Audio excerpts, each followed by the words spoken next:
नमस्कार दोस्तों, welcome to study for success. मैं हूं जयप्रकाश और आज है 14 फरवरी।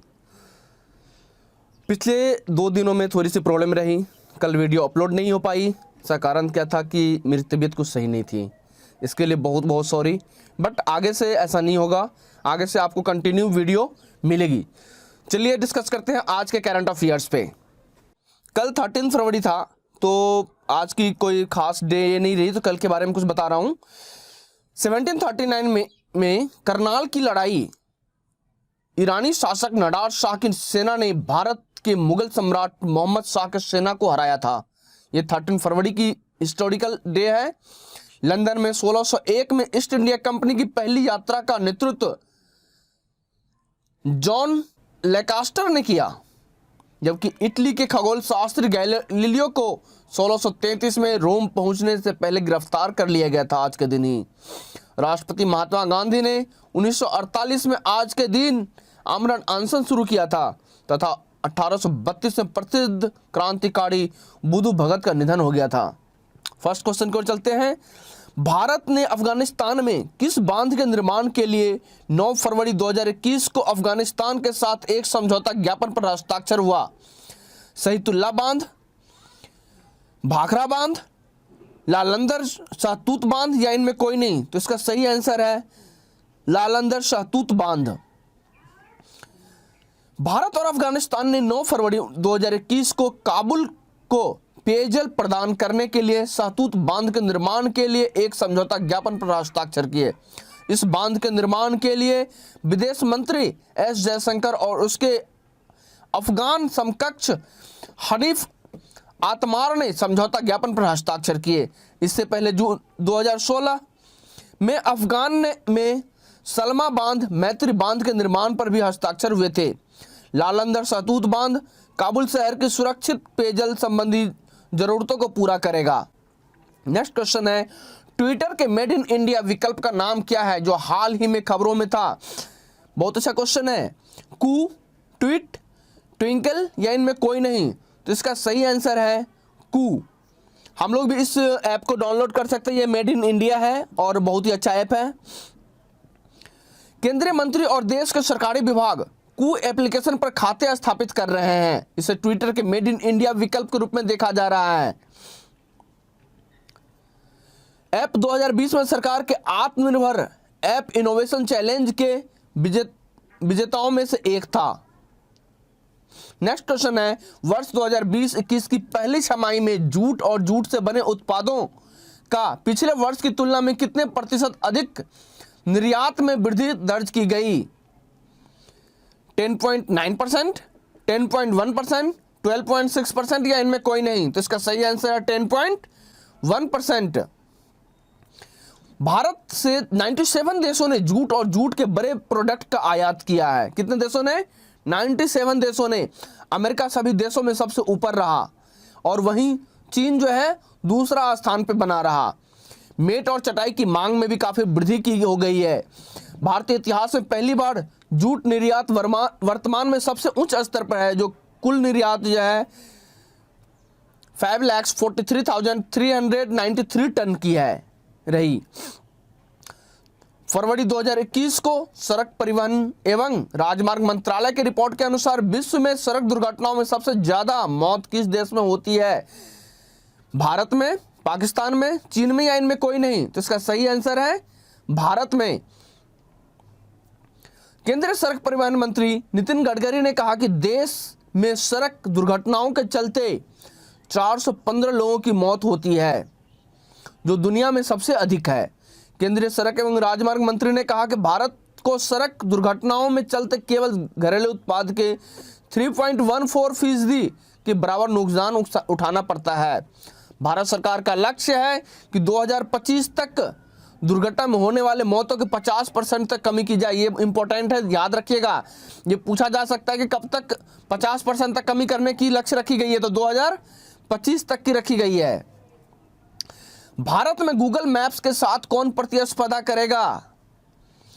ये भी बहुत इंपॉर्टेंट है। Map my India, India map, map India या इनमें कोई नहीं? तो इसका सही आंसर है मैप माई इंडिया। ये भी पूर्ण रूपेण मेड इन इंडिया है। इसरो और मैप माई इंडिया करेंगे गूगल मैप के साथ प्रतिस्पर्धा। कौन करेंगे? इसरो का मैप माई इंडिया करेंगे गूगल मैप के साथ प्रतिस्पर्धा। भारतीय अंतरिक्ष अनुसंधान संगठन इसरो और नेविगेशन प्रौद्योगिकी समाधान प्रदाता मैप माई इंडिया ने भारत के सबसे अच्छी और पूरी तरह से स्वदेशी मानचित्र पोर्टल और भूस्थानिक सेवाओं की पेशकश करने के लिए एक साथ साझेदारी करने की घोषणा की है। फिलहाल इसरो और मैप माई इंडिया दोनों की तरफ से सर्विस को लॉन्च करने के लिए कोई टाइमलाइन तो नहीं दी गई है, बट मैप माई इंडिया का मैप जो है 7.5 लाख भारतीय गांव और स्ट्रीट और बिल्डिंग पर 7500 से ज़्यादा शहरों में कवर करता है, जो कि देश भर में और शहरों के भीतर 63 लाख किलोमीटर रोड नेटवर्क से कनेक्शन है। किस शहर में भारत के 51वां टाइगर रिजर्व बनाने की घोषणा की गई? 51वां टाइगर रिजर्व, देश की 51वां टाइगर रिजर्व बनाने की घोषणा की गई। आंध्र प्रदेश, केरल, तमिलनाडु या इसमें कोई नहीं? तो इसका सही आंसर है तमिलनाडु। भारत सरकार ने तमिलनाडु में श्रीविल्लुपुथूर मेघमलाई टाइगर रिजर्व, क्या नाम है? विल्लुपुथूर Meghamalai tiger reserve, current affair में ये बहुत ज़्यादा पूछा जा सकता है ये टाइगर रिजर्व के मामले में, क्योंकि ये नया बना है, को मंजूरी दी है। यह तमिलनाडु का 5वां, कौन सा है? तमिलनाडु का 5वां और देश का 51वां टाइगर रिजर्व है। तमिलनाडु का 5वां तथा देश का 51वां टाइगर रिजर्व है। तमिलनाडु में प्रमुख झील, तमिलनाडु को कुछ प्रमुख झील है, कलिवाली झील, वीरानम झील और वेरिजम झील। तमिलनाडु को टाइगर रिजर्व इससे पहले 4 कौन कौन है? अनामलाई, कालाकाद मुदुतुरई, मुदुमलाई और सत्यमलंगम। नेक्स्ट है विश्व दलहन दिवस कब मनाया जाता है? बहुत इंपॉर्टेंट क्वेश्चन है। 10 फरवरी, 12 फरवरी, 14 फरवरी या इनमें कोई नहीं? तो इसका सही आंसर है 10 फरवरी। विश्व में 10 फरवरी को हर साल अंतर्राष्ट्रीय दलहन दिवस के रूप में मनाया जाता है। दालें पोषण और खाद्य सुरक्षा के लिए आवश्यक है। संयुक्त राष्ट्र महासभा ने 2016 को अंतर्राष्ट्रीय दलहन के रूप में अपनाया था, जबकि पश्चिमी अफ्रीकी देश बुर्किना फासो ने विश्व दलहन दिवस मनाने का प्रस्ताव रखा था। 2019 में 10 फरवरी को विश्व दलहन दिवस के रूप में घोषित किया गया। विश्व दलहन दिवस कब से मनाया जा रहा है? तो 2019 में इसे घोषित किया गया। इसका उद्देश्य दुनिया भर में दालों के प्रति जागरूकता और पहुंच को बढ़ाना और दालों को वैश्विक भोजन के रूप में मान्यता प्रदान करना है। विश्व सतत विकास शिखर सम्मेलन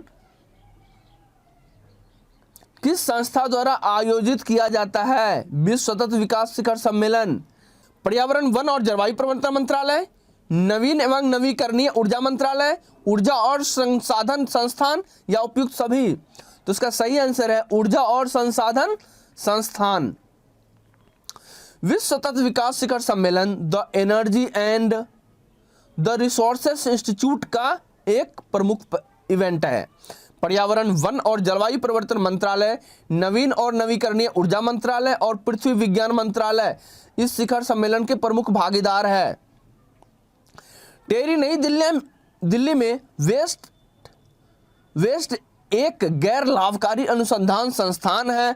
इस शिखर सम्मेलन की 20वें संस्करण का उद्घाटन प्रधानमंत्री नरेंद्र मोदी जी करेंगे। इस शिखर सम्मेलन की थीम क्या है? Redefining our common future, safe and secure environment for all. बहुत ही इंपॉर्टेंट है, थीम किसी भी एग्जाम के लिए बहुत ही इंपॉर्टेंट हो जाती है, तो आप इसे जरूर याद रख लेंगे। 9 फरवरी 2021 को राजीव कपूर का निधन हो गया। यह किस चीज से संबंधित थे? अभिनेता थे, निर्देशक थे, प्रोड्यूसर थे या उपरोक्त सभी थे? तो इसका सही आंसर है ये उपरोक्त सभी, क्योंकि राजीव कपूर जी अभिनेता भी थे, निर्देशक भी थे और प्रोड्यूसर भी थे। कारपोरेट उत्कृष्टता के लिए इकोनॉमिक टाइम्स अवार्ड में business reform of the year award किसने जीता? कौन सा award? Business reform of the year award. Shaktikanta Das, Urjit Patel, इनमें कोई नहीं या उपयुक्त दोनों? तो उसका सही आंसर है शक्तिकांत दास ने जीता है इसे। कारपोरेट एक्सचेंज के लिए इस साल इकोनॉमिक टाइम्स अवार्ड में आरबीआई के गवर्नर शक्तिकांत दास ने business reform of the year का पुरस्कार जीता। कौन सा पुरस्कार जीता? Business reform of the year का पुरस्कार जीता। इसका निर्णायक मंडल का नेतृत्व अल्फाबेट के सीईओ सुंदर पिचई ने किया और जो कि पूर्व एचडीएफसी बैंक के एमडी आदित्य पुरी ने लाइफ टाइम अचीवमेंट अवार्ड जीता, जबकि एंटरप्रेन्योर ऑफ द ईयर का पुरस्कार अदार पूनावाला ने जीता। तो आज का वीडियो यहीं समाप्त होता है। मिलता हूं आपसे कल सुबह। God bless you. अगर आपको ये वीडियो अच्छी लगे तो आप इसे please subscribe, like and share करें। आपका लाइक एंड शेयर ही हमारे लिए सब कुछ है। Thank you.